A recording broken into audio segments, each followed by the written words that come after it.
영적인 만족을 누리는 방법이라는 제목으로 함께 말씀을 나누겠습니다. 사람이 태어난 이후에 멈추지 않고 하는 것이 있습니다. 많은 것들이 있겠지만 사람이 태어나서 멈추지 않고 하는 것 중에 아주 중요한 일이 있습니다. 그것은 바로 먹는 것입니다. 태중의 아이를 임신하고 출산을 하고 나면 아이가 응애응애 울 때부터 해야 하는 것이 있죠. 그것은 바로 젖을 물리는 것 이후부터는 끊임없이 아이들이 배고프다고 울 때 밥을 먹이는 것입니다. 언제까지 이 먹는 것을 계속하게 되죠? 숨이 멎을 때까지 이 먹는 것을 멈추지 않습니다. 아이로 태어나 우리의 목숨이 끊어지는 순간까지 이렇게 먹는 이유는 우리가 그만큼 배가 고프고 우리의 만족을 위해서 해야 하는 일들이라는 사실이죠. WFP라는 기구가 있습니다. 월드 푸드 프로그램이라는 단체인데요. 세계 식량 계획이라는 유엔에서 감당하고 있는 이 프로그램에 연마다 기아로 사망하게 되는 숫자를 보게 되는데 2024년 1월 기준으로 약 900만 명이 연애 900만 명이 기아로 사망한다고 합니다. 하루에는 2만 4천 명이고요. 지금도 예배드리고 있는 1분 1분이 지나가는데 1분에 기아로 사망하는 사람이 16에서 17명이 먹지 못해서 죽는다고 합니다. 이만큼 사람은 먹는 것이 매우 중요하죠. 그런데 단순히 육체로 태어나서 먹는 것만 중요한 것은 아닙니다. 사람이 영적으로 다시 태어나도 먹는 것은 매우 중요하다는 것이 계속 이어집니다. 성령으로 거듭난 사람들이 영적인 식량을 먹지 못하면 어떠한 상태가 되는지 아십니까? 그냥 단순히 배가 고플까요? 단순히 옆에 사람이 꼬르륵 하는 소리가 그냥 들리는 그 정도일까요? 그렇지 않습니다. 영적으로 다시 태어났는데 영적인 공급 식량을 먹지 못하면 엄청난 심각한 상태가 되어집니다. 그냥 굶는 것이 아니라 반드시 그 자리를 세상의 것으로 채운다는 사실입니다. 영적인 공급으로 채우지 않고 영적인 양식으로 채우지 않으면 반드시 그 영의 자리로 채워야 되는 그 자리를 세상의 것으로 가득가득 메운다는 사실이죠. 그러니 기억해야 합니다. 영적으로 다시 태어났는데 영의 양식을 공급받지 못하고 먹지 않고 있다면 나는 매우 위험한 상태다. 왜냐하면 나는 지금 무엇으로 채워져 가고 있는 거죠? 세상의 것으로 가득가득 채워져 가고 있다는 사실이 우리에겐 굉장히 위협적인 사실이라는 거죠. 그러니 우리는 이 세상을 살면서 영적으로 어떻게 먹어야 하는지, 무엇을 먹어야 하는지를 선명하게 알아야 한다는 사실입니다. 오늘 우리가 읽은 말씀은 요한복음인데요. 오늘 말씀을 통해 어떻게 영적으로 배부를 수 있는지, 무엇을 먹어야 우리가 영적인 양식을 공급받는 것인지를 살펴보려고 합니다. 지난주에 우리 요한복음을 살피면서 요한복음은 예수님의 무엇을 강조하고 있었다고 함께 나눴죠? 신성을 강조하고 있다고. 너무 잘 들어주셨네요. 너무 대답이 한 번에 나오셔서 깜짝 놀랐습니다. 요한복음은 예수님의 신성을 강조하는 성경책이라고 배웠습니다. 그러니 예수님의 그 신성 안에 담긴 놀라운 능력을 우리가 어떻게 소유하고 그 능력으로 어떻게 이 세상을 넉넉히 이겨나갈 수 있을지를 설명해 주는 성경책이라는 거죠. 그러니 조금 더 쉽게 오늘부터 8번 이 말씀을 나누겠다고 말씀드렸는데 하나님의 능력을 우리가 무엇을 소유할 수 있는지를 잘 배우면 이 세상을 잘 이겨나갈 수 있다는 사실입니다. 어떤 능력으로 이 세상에 오셨는지 그것을 우리가 소유하면서 어떻게 이 세상을 이겨나갈 수 있는지를 잘 그릴 수 있다는 사실입니다. 오늘부터 8번은요 예수님의 자기선언을 나누려고 합니다. 예수님의 자기선언은 혹시 성경을 열심히 공부하신 우리 부간교회 성도님들 잘 아실 텐데 에고 에이미라는 선언인데요. 좀 이상합니다 목사님, 제가 알고 있기로는 7번인데요 라고 분명히 알고 있을 텐데 7번에 플러스 1을 해서 8번을 살피려고 합니다. 궁금하시죠? 그래서 언제까지 다 나오셔야 될까요? 네. 앞으로 8주간 한 번도 빠지지 않고 오시기를 소망합니다. 그리고 특별히 다음 세대들이요 함께 나와서 내가 왜 예수 믿어야 하는지, 예수 믿으면 어떻게 되는지, 예수님을 믿는다는 것은 무엇인지 우리가 함께 그것을 소유하고 삶을 살아가는 다음 세대들이 되었으면 좋겠습니다. 에고에이미라는 단어는요, 헬라어 원어를 좀 살펴보실 필요가 있습니다. 에고에이미, 나는 이다입니다. 영어로 하면 I am인 거죠. 에고에이미라는 성경의 원어가 많이 등장하는데요, 두 종류로 나타납니다. 두 종류. 첫 번째 에고에이미는요, 그냥 나는 이다입니다. 에고에이미 이렇게 선언이 되는 거죠. 그냥 나다 이렇게 표현하는 것입니다. 옆에 분에게 한번 해볼까요? 저 여기 있습니다. 저 여기 있습니다. 네, 저 아시죠? 그냥 나입니다. 나. 예수님 자기 자신으로 충분히 자기 존재를 드러낼 수 있을 때 그냥 에고에이미라고 선언하고 마십니다. 예를 들어 볼까요? 요한복음 6장에 오늘 우리가 읽은 본문은 6장 30절에서 35절의 말씀입니다. 그런데 본문 이전에 나타나는 내용인데, 물 위를 예수님이 걸어오십니다. 그 장면을 보고 제자들이 깜짝 놀라죠. 물 위를 걸어올 수 있는 사람이 있나요, 없나요? 없죠. 그런데 물 위를 누군가 걸어오니 제자들이 보고 놀라 두려워하기까지 합니다. 너무 놀랍고 두려운 거죠. 그때 예수님 뭐라고 말씀하실까요? 내니라고 얘기하고 끝이 납니다. 그냥 나다라고 얘기하고 끝이 납니다. 원어로 에고에이미 하고 끝이 납니다. 그 뒤에 서술어가 없습니다. 내니 두려워 말라라고 이야기하고 끝이 나는 거죠. 그러니까 예수님의 존재 자체만으로도 예수님의 능력이 나타날 때 에고에이미라고 선언하고 끝이 납니다. 그런데 두 번째 종류가 있습니다. 요한복음 안에 나타나는 에고에이미의 뒤에 서술어가 붙습니다. 다시 말해서 예를 들어 보겠습니다. 나는 선한 목자다 이렇게 선언하실 때가 있습니다. 또 뒤에 나는 참 포도나무다 라고 선언하시는 장면들이 등장합니다. 뒤에 서술형을 통해서 구원받은 성도들이 가져야 할 것, 소유해야 할 것, 예수님이 구원받은 성도들에게 기능적으로 나타나실 것들에 대해서 설명하고 있습니다. 그러니 이 모든 것들을 소유하면 성도의 삶은 풍요로워지는 거죠. 넉넉히 승리할 수 있게 되는 것입니다. 오늘 말씀을 통해 구원에 있어서 예수님이 어떠한 역할을 하시는지를 잘 소유하면 예수님과 어떤 연결을 하며 삶을 살아갈 수 있게 되는지를 배우게 되는 거죠. 성도로, 피조물로 이 땅을 살면서 참 하나님이 인간으로 내려오셔서 우리에게 어떠한 기능을, 어떠한 능력을 베풀어 주시는지를 알면 우리의 삶이 영적으로 풍요로워진다는 사실이죠. 오늘 이 말씀을 들을 때는 저와 성도님들이 단순히 머리로 담으시면 안 됩니다. 왜냐하면 자녀들에게도 이 말씀이 우리 부모님들의 삶이 어떻게 드러나고 나타나는지를 보실 수 있어야 합니다. 엄마 아빠의 삶을 보니 출가한 자녀들이 따로 떨어져 살고 있는 부모님의 모습을 보면서도 진짜 예수님이 이러한 분이심을 부모님이 소유하고 사네. 청소년기의 자녀들이 우리 부강교회 성도님들 부모님으로 모시고 살면서 우리 부모님들은 진짜 예수님을 이렇게 경험하고 사네라고 고백할 수 있어야 한다는 사실입니다. 최종적으로 오늘 예배를 마치고 나갈 때는 영적인 만족을 누리시고 경험하실 수 있기를 간절히 소망합니다.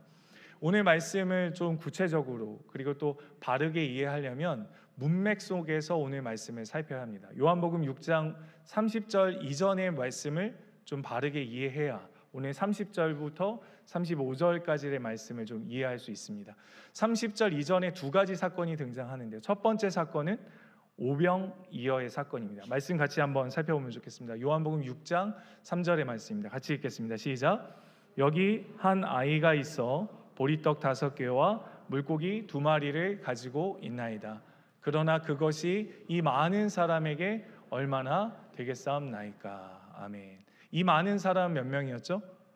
5,000명이었습니다. 오병이어로 보리떡 5개에 물고기 2마리로 5,000명을 먹이시는 사건이 오늘 우리가 읽은 본문의 이전의 사건이라는 사실입니다. 사복음서 안에 모두 다 등장하는 표적입니다. 이 오병이어는요. 그러나 요한복음에는 무엇이 강조되었다고요? 신성이 강조되었다고 말씀드렸습니다. 따라서 이 요한복음 안에는 똑같은 표적이 사복음서 안에 다 기록되었어도 요한복음 안에서만 독특하게 드러나는 장면들이 많이 있습니다. 오늘은 그 특징을 다 살필 수는 없지만 오늘 본문 안에서도 그 내용이 등장합니다. 먼저 오병이어 사건이 등장하고요. 두 번째 사건이 일어나는데 그것은 바로 물 위를 걷는 사건입니다. 그런데 오늘 본문에 등장하는 사람들은 누구냐면 오병이어를 경험했었던 사람들입니다. 그때 떡을 먹었던 사람들, 그때 물고기를 먹었던 사람들. 배 불렀나요? 안 불렀나요? 아침 안 드시고 오셨나요? 배가 불렀습니다. 오병이어 사건으로 배가 불렀습니다. 그런데 배가 다시 고파졌습니다. 그 당시 1세기 당시에는 먹는 것이 굉장히 중요했습니다. 어려웠었을 당시였기 때문에 먹는 것, 마시는 것이 매우 중요했었습니다. 따라서 자기들의 배를 채워줄 수 있는 사람이라고 하면 굉장히 중요했었던 사람이었습니다. 그래서 또다시 누굴 찾았을까요? 또다시 예수님을 찾았습니다. 자기들의 배를 부르게 해주었던 그 예수님을 찾았습니다. 그런데 찾아볼 수 없었죠. 그곳에 계시지 않았기 때문에 그렇습니다. 예수님을 찾으러 나섰지만 제자들도 예수님도 보이지 않자 어디까지 쫓아왔냐면 가버나움이라는 곳까지 쫓아옵니다. 예수님을 찾고자, 예수님께 배고픔을 채우고자 가버나움까지 쫓아온 무리들, 또다시 배고팠었던 무리들을 딱 만나자 예수님이 그 사람들에게 이렇게 이야기합니다. 너희가 먹고 배불렀기 때문에 나에게 왔구나 라고 정확하게 그 중심을 헤아려서 말씀하십니다. 그런데 그때에 예수님이 무엇이라고 다시 한번 말씀하시냐면 썩을 양식을 위해서 일하지 말고 썩지 않을 영원한 생명을 위해 일하라 라고 이 배고픈 사람들에게 이야기하십니다. 그러자 이 무리들이 지지 않고 이야기합니다. 그러면 어떻게 하는 것이 영원한 생명을 위해서 일하는 것입니까? 라고 또다시 반문하죠. 그러자 우리 예수님 기다렸다는 듯이 이 사람들에게 무엇이라고 얘기하냐면 하나님이 보내신 사람을 믿는 것이 하나님의 일이다 라고 이야기합니다. 그런데 또 이 무리들은 지지 않고 이렇게 반문합니다. 당신이 그 표적, 그 기적 행할 수 있습니까? 우리가 믿을 수 있도록 당신이 그 기적과 이적을 행할 수 있는 능력이 있습니까? 라고 질문하는 것이죠. 지금을 사는 시대의 사람들의 질문과 똑같습니다. 우리도 연약해서 하나님께 이렇게 질문하죠. 하나님, 이러한 능력과 기적을 베풀어 주시면 한번 믿어볼랍니다. 이러한 능력을, 이러한 기적을 내 생애 속에서 경험하게 해주시면 제가 예수님 잘 믿어보겠습니다. 하나님 능력을 한번 베풀어 봐 주십시오 라고 요구할 때가 있는 것이죠. 우리의 연약한 모습입니다.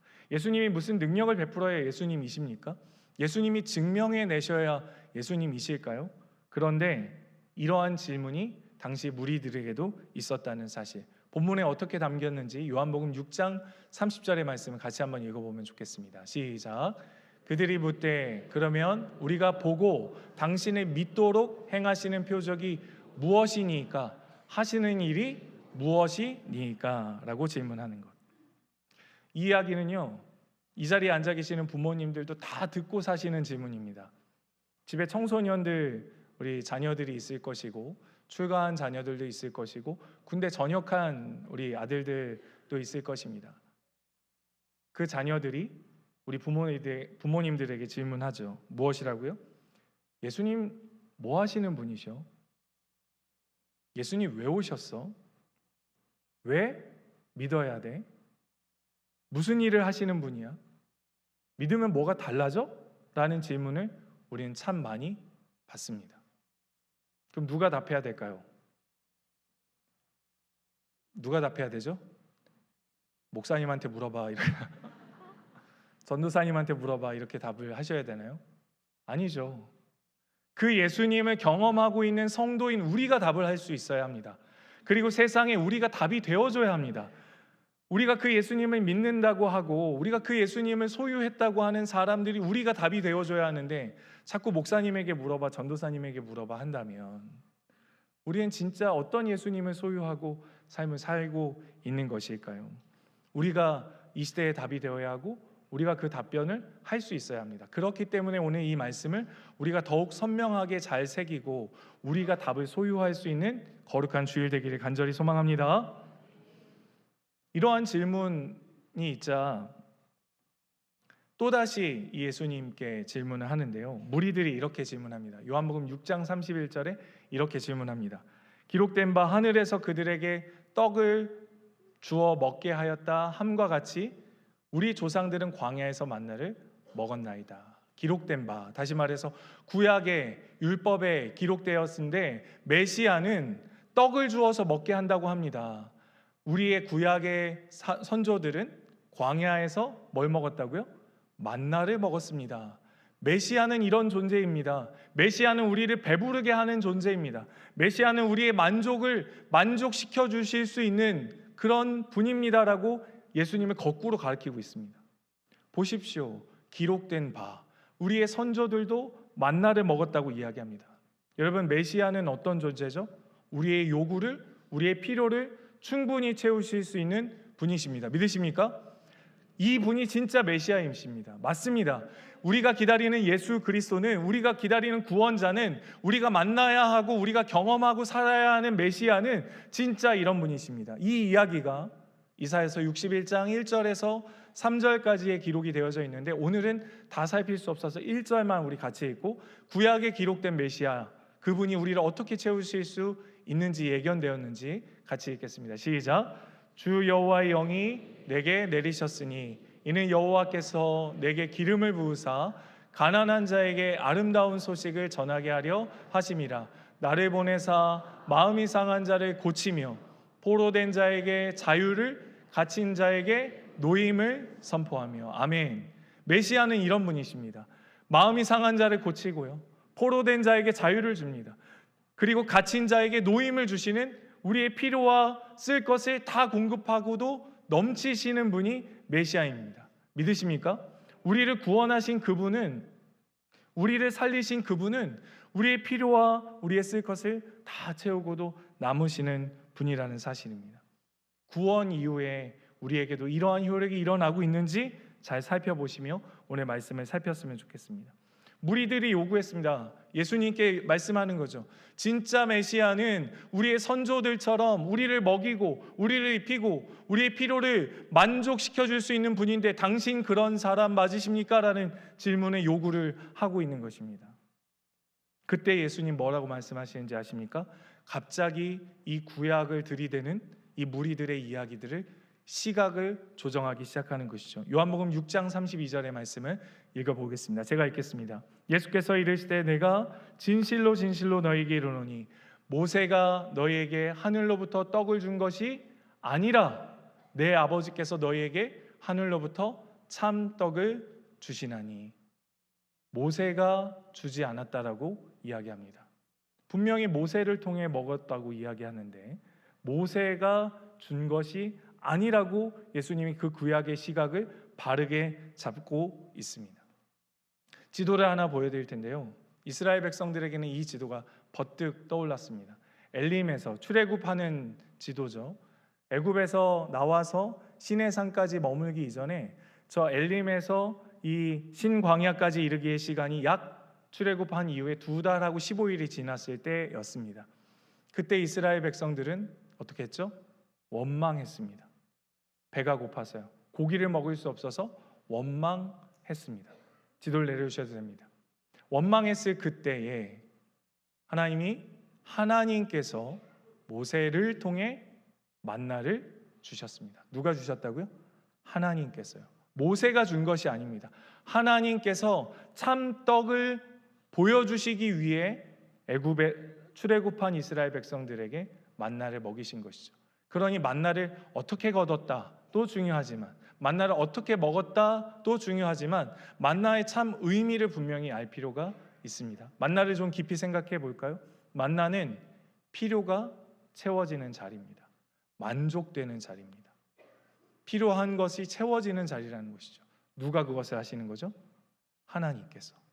하나님께서 이 땅을 사는 사람들의 필요를 채우시는 자리가 만나를 내려주고 있는 자리라는 사실을 기억하셔야 합니다.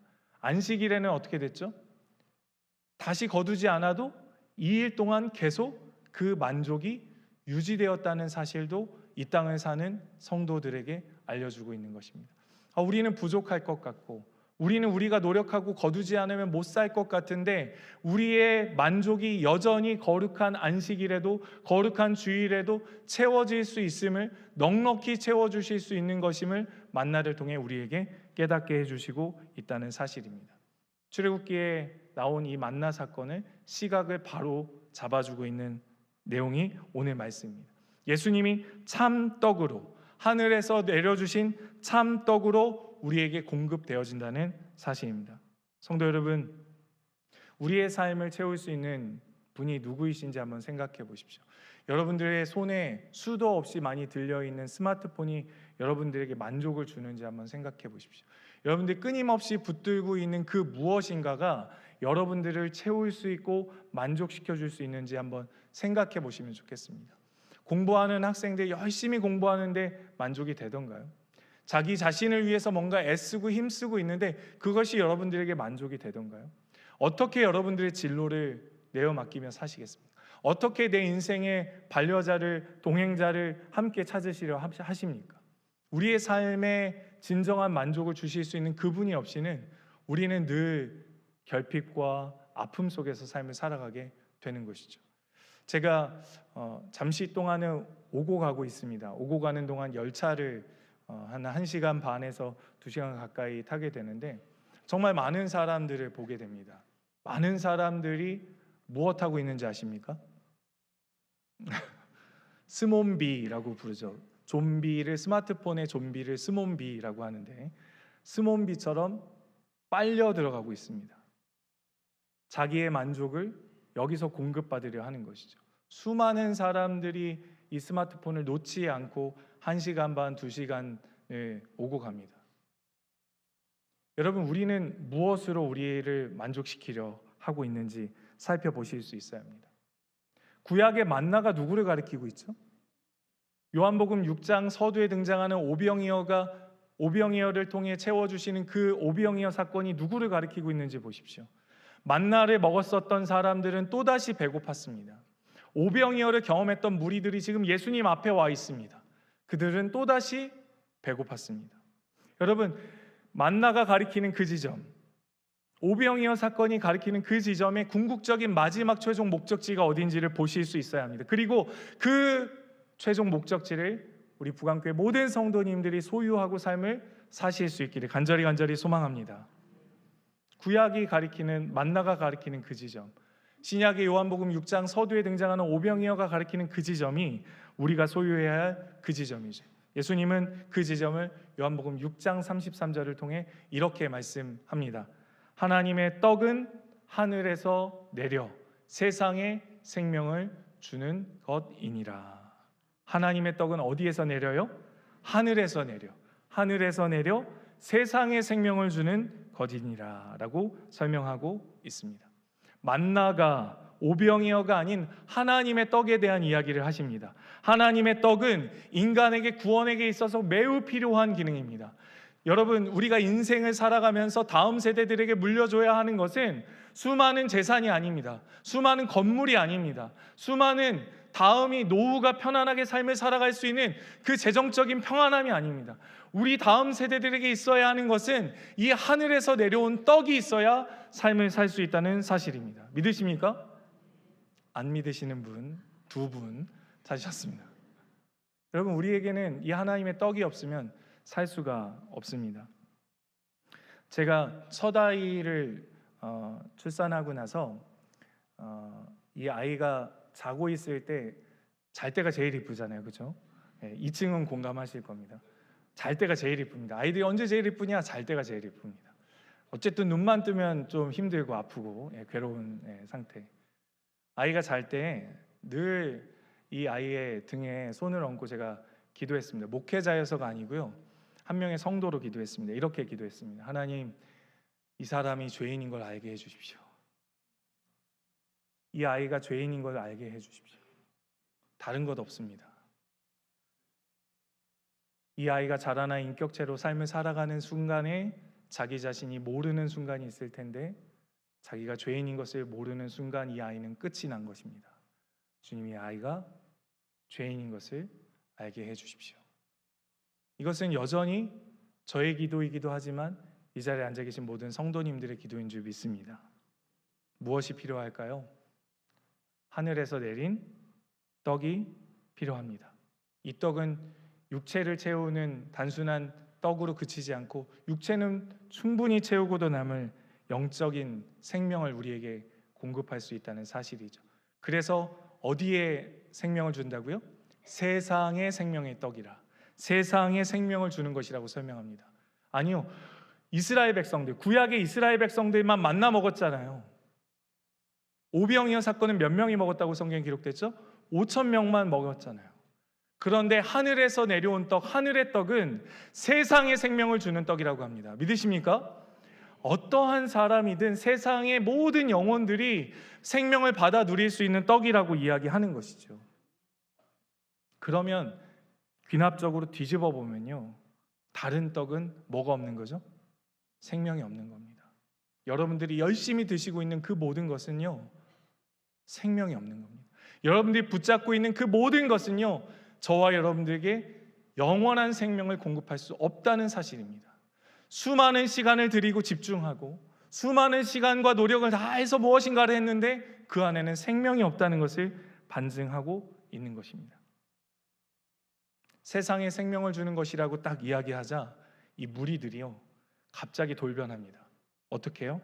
이 떡을 달라고 요구하는데요. 본문 보겠습니다. 요한복음 6장 34절의 말씀은 같이 읽겠습니다. 시작. 그들이 이르되 주여 이 떡을 항상 우리에게 주소서. 이 떡을 항상 우리에게 주소서. 뭔가 조금 어색한 표현이기도 하죠. 항상 우리에게 주소서. 그런데 이해도 되는 본문이기도 합니다. 왜냐하면 요한복음을 전체를 읽은 독자들에게는, 이 요한복음을 기록한 1차 독자들, 읽고 있는 1차 독자들에게는 이 본문이 이해가 되는 거죠. 갑자기 누가 떠오르냐면 앞서 4장에 기록된 사마리아의 우물가의 여인이 등장하는 것이죠. 그런 물이 있으면 항상 나에게 주십시오. 목마르지 않을 수 있는 물이 있다면 나에게 항상 공급해 주십시오. 다시 물길로 오는 번거로움이 없도록 주십시오. 똑같은 뉘앙스로 요한복음이 기록되어 있는 것입니다. 그렇게 배부름을 채우고 영적인 것까지도 채울 수 있는 것이라면 항상 주십시오. 힘들지 않게. 무리들의 비아냥거리는 이 요구 속에 예수님은 하시고 싶은 진짜 선언을, 자기 선언을 하고 있습니다. 요한복음 6장 35절에 기록되어 있는데요, 6장 35절의 말씀을 같이 읽겠습니다. 시작.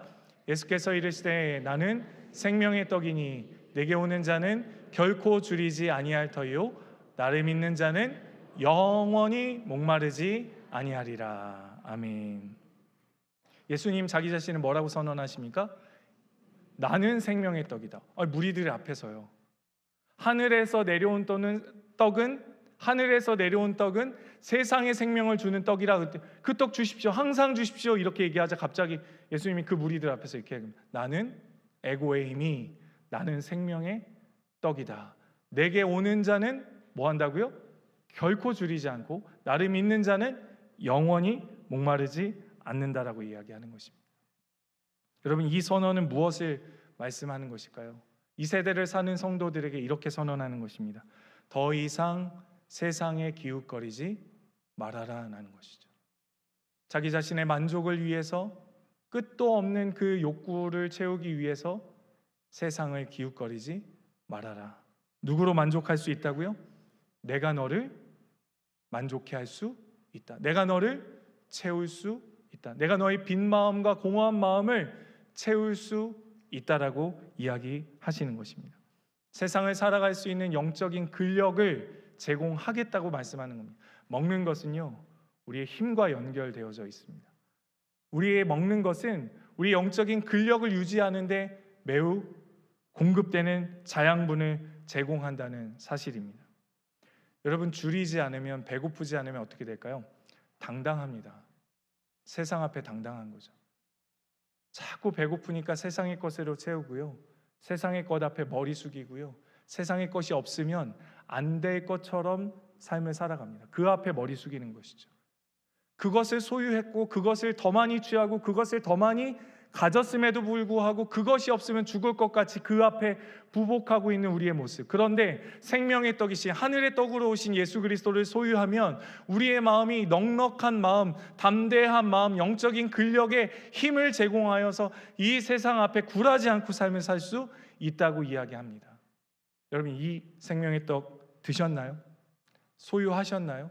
매일 맛보고 계시나요? 이 생명의 떡은 인생과 깊은 연관이 있습니다. 우리에게 힘을 공급하기 때문에 그러한 것이죠. 그런데 오늘 본문 후반절에는 조금 이상한 이야기가 등장합니다. 다시 조금 전에 본문 35절을 본문을 띄워주시면 후반절에 이렇게 되어 있죠. 생명의 떡이다 라고 이야기하고 영원히 뭐 하지 않는다고요? 목마르지 않는다. 어르신들 떡 좋아하시죠? 떡 안 좋아하시나요? 떡 드시면 목이 어떻게 되죠? 마르죠. 근데 떡을 먹는데 앞에 줄이지 않는다라는 표현은 이해가 됩니다. 네, 맞습니다. 배고픔이 채워지는 거죠. 그런데 생명의 떡인데 영원히 목마르지 않는다라는 말씀을 딱 기록하면서 다시 요한복음의 독자들, 지금을 살고 있는 우리에게 무엇을 기억하게 하냐면 요한복음 4장 13절과 14절을 기억하도록 장치를 마련한 것이죠. 요한복음 4장 13절과 14절을 같이 읽어보면 좋겠습니다. 본문에 앞에 떠 있으니까 같이 읽겠습니다. 시작. 예수께서 대답하여 이르시되 이 물을 마시는 자마다 다시 목마르려니와 내가 주는 물을 마시는 자는 영원히 목마르지 아니하리니 내가 주는 물은 그 속에서 영생하도록 솟아나는 샘물이 되리라. 할렐루야. 여러분, 이 떡, 이 물 소유하셨나요?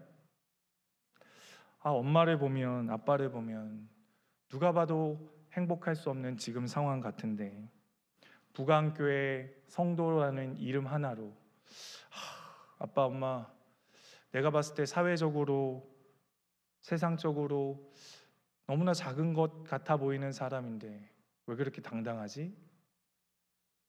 왜 그렇게 즐겁지? 왜 그렇게 행복하지? 왜 그렇게 꽉 차 있지? 뭐 내놓으라는 것도 없어 보이는데 왜 그렇게 사시지? 여러분, 그 힘의 저력이요, 생명의 떡, 영원히 마르지 않는 샘, 그것을 소유한 성도 안에 계시는 이 에고의 힘이, 자기 선언, 그것을 소유한 성도의 삶이 그렇게 바뀌는 것입니다. 그것이 우리에게 힘인 거죠.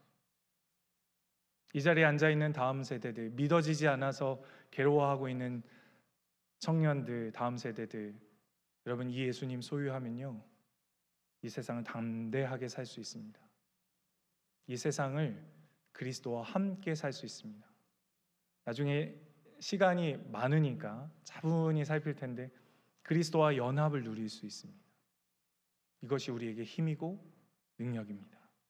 말씀을 정리해 보겠습니다.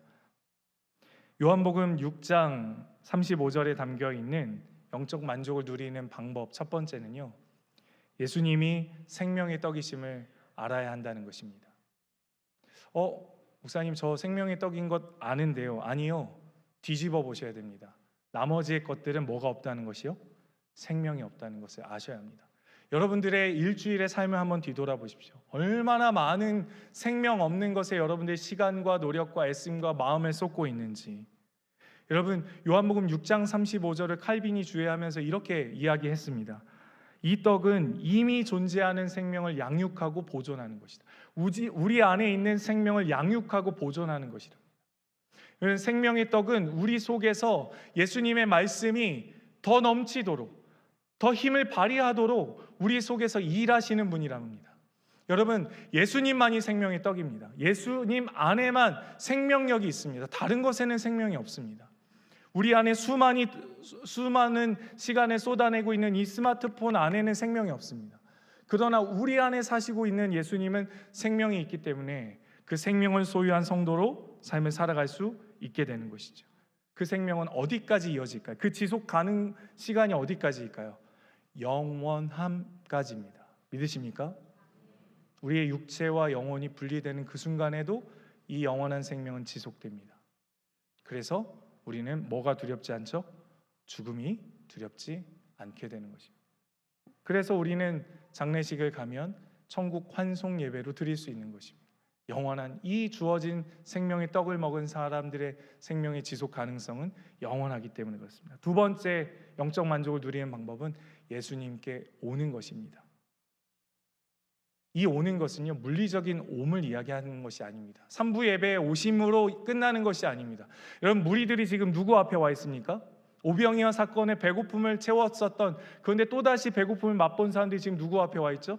예수님 앞에 와 있습니다. 그런데 예수님 이들을 통해서 뭐라고 얘기하시냐면 나는 생명의 떡이라고 자기 선언을 이 무리들 앞에 했는데 36절, 오늘 본문에선 다루지 않지만 36절을 읽어보면 내가 너희에게 보였지만 나를 보고도 너희가 나를 믿지 않았다고 이야기합니다. 여러분, 물리적으로 이 자리에 와 있다고 모든 사람이 예수님을 믿는 것은 아니라는 것입니다. 예수님께 온 것이 아니라는 사실입니다.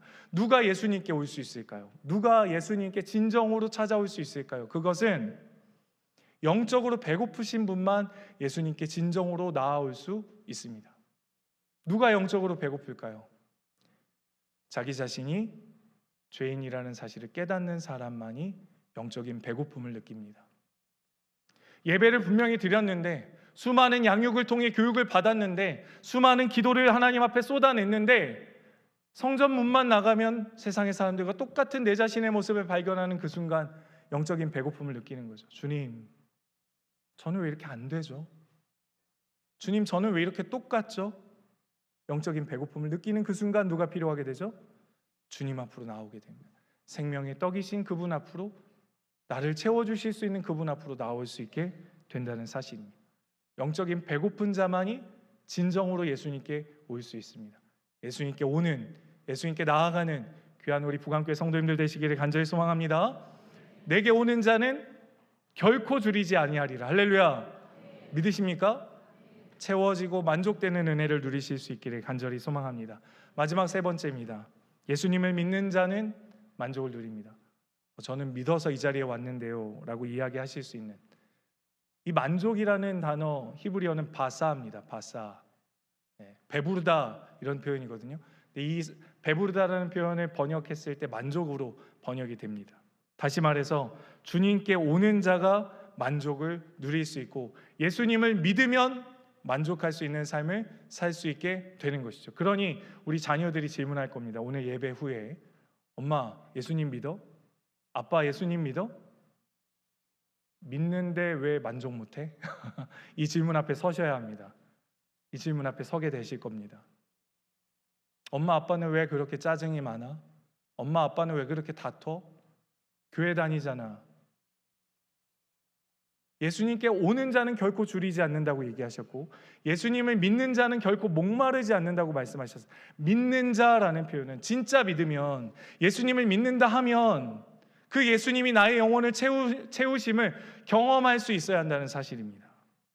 실제여야 한다는 사실이죠. 영적인 배고픔이, 목마름이, 갈증이 해결돼야 합니다. 뭐가 필요한 거죠? 믿음이 필요합니다. 예수님을 믿으셔야 합니다. 진짜 믿으셔야 합니다. 내 안에 성령이 작동하셔서 일하셔서 그 예수 그리스도를 믿게 하시는 은혜가 우리 성도님들에게 있기를 간절히 소망합니다. 하나님께 나아가는 자는 뭐가 필요할까요? 히브리서 11장 6절의 말씀을 읽어보겠습니다. 히브리서 11장 6절입니다. 시작.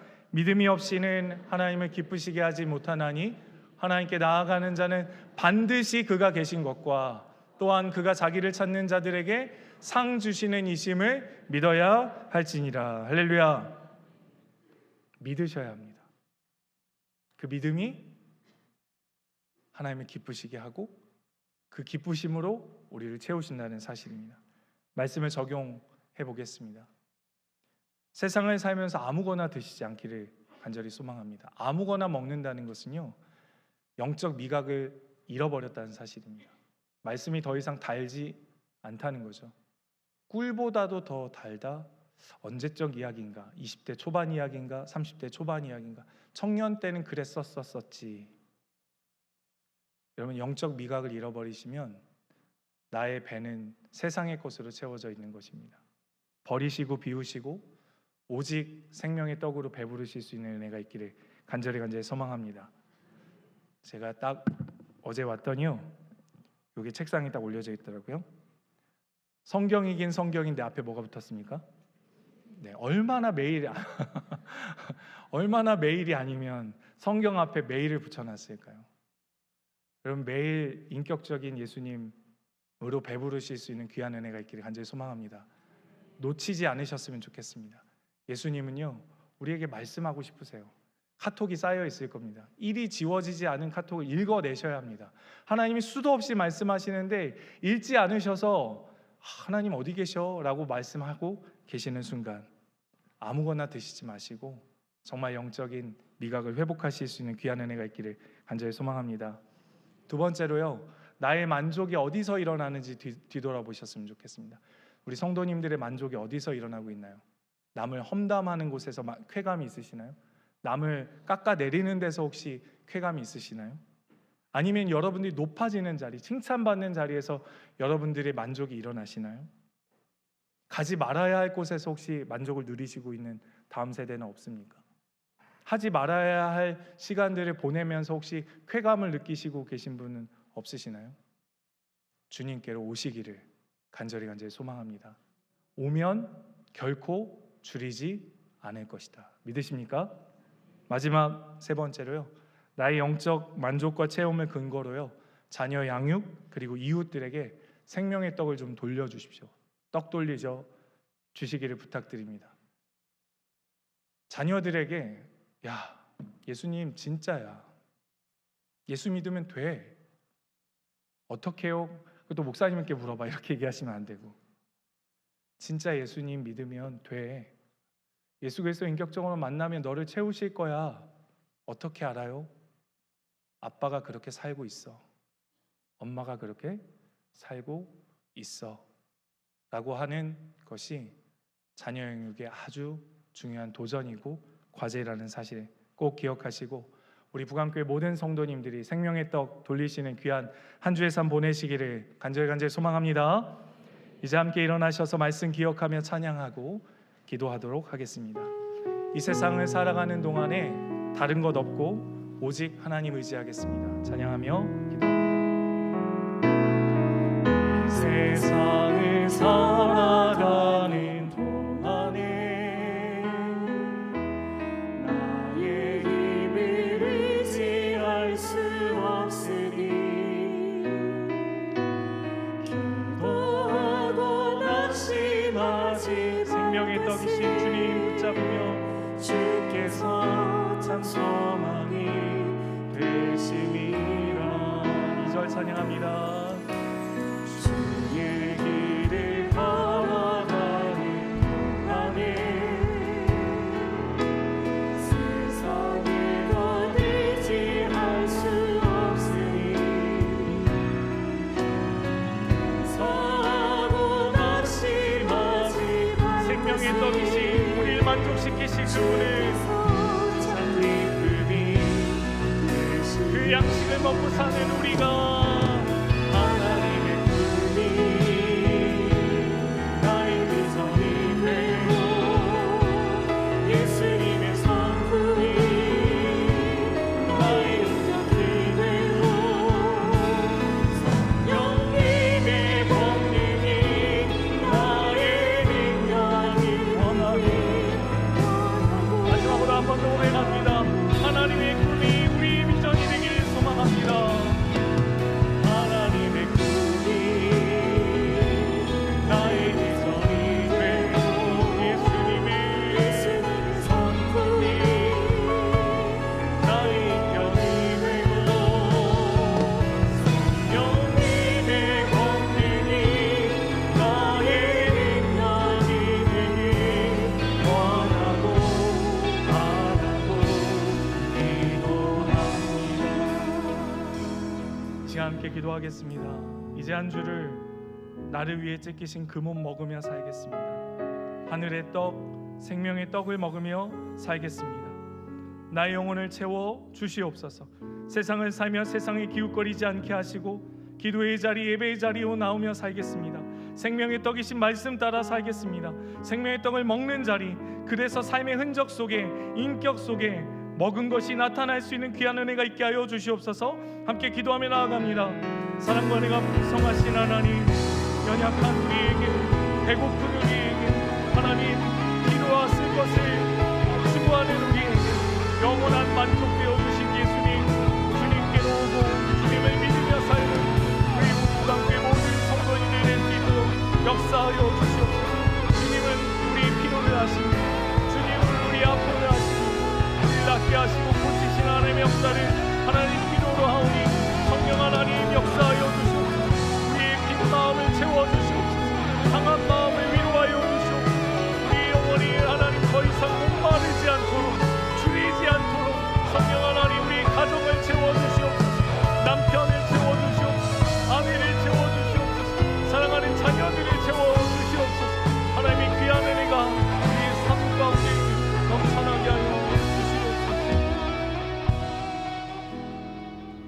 사랑과 은혜가 풍성하신 주님, 우리의 배고픔을 채워 주시옵소서. 세상의 것으로 배부르지 않게 하여 주시고 오직 생명의 떡이신 예수님, 더 이상 줄이지 않고 목마르지 않는 그 예수님과 함께 동행하는 한 주의 삶 살아갈 수 있도록 역사하여 주시옵소서. 우리의 사랑하는 남편에게, 우리 아내에게, 우리 자녀들에게 그 생명의 떡 자랑하고 나눠줄 수 있도록 역사하여 주시옵소서. 이제는 우리 주 예수 그리스도의 만족해 하시는 은혜와 하나님 아버지의 크신 사랑과 성령의 위로 교통 역사하심이 오직 그리스도로 만족하기 원하는 우리 북한교회 모든 성도들 머리머리 위에 이제부터 영원토록 함께 있을지어다. 아멘.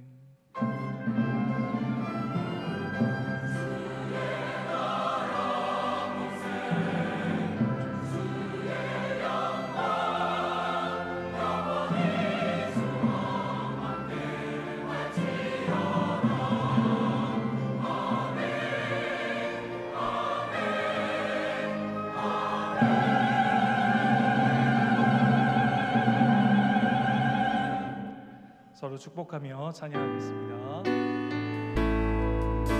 내 섬기는